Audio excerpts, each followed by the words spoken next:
अस्सलाम वालेकुम, नमस्ते, hello everyone. Syed Zabi Bros के यूट्यूब चैनल में आपका स्वागत है। मैं हूं आपका होस्ट इनायत। आज हम आपके लिए लाए हैं टोयोटा एटीएस का full painting and restoration video. ये गाड़ी मैजिक ब्लैक कलर में है और गाड़ी का कंडीशन बहुत ही ज़्यादा रफ था और बहुत ही ज़्यादा माइनर डेंट्स थे और हमने गाड़ी के बॉडी लाइन के ऊपर जो भी डेंट्स थे उसको रिमूव किया गया और body filler and putty filling process किया गया।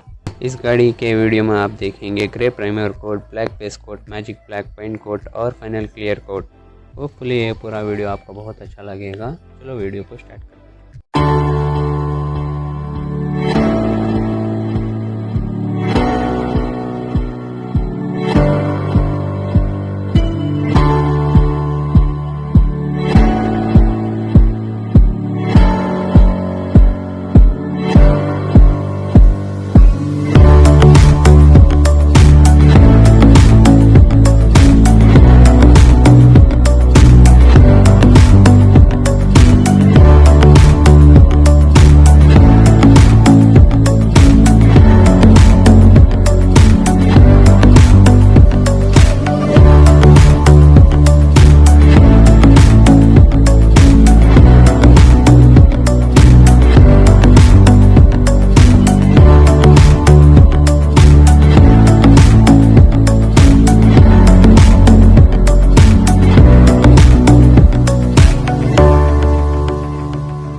अपनी बाइक या कार रिस्टोर कराना चाहते हैं या फिर आपको जो भी 2 और 4 व्हीलर्स मॉडिफिकेशंस या आपको बेस्ट कार डीलर्स चाहिए तो हमारे कॉन्टैक्ट डिटेल्स डिस्क्रिप्शन में दिए हुए हैं। अगर आपको हमारा काम अच्छा लगे तो लाइक ज़रूर दीजिए, सब्सक्राइब ज़रूर कीजिए और इस वीडियो को अपने फैमिली फ्रेंड से शेयर ज़रूर कीजिए। मैं आशा करता हूँ ये वीडियो आपको बहुत अच्छा लगा होगा। Thanks for watching. Syed Zabi Bros.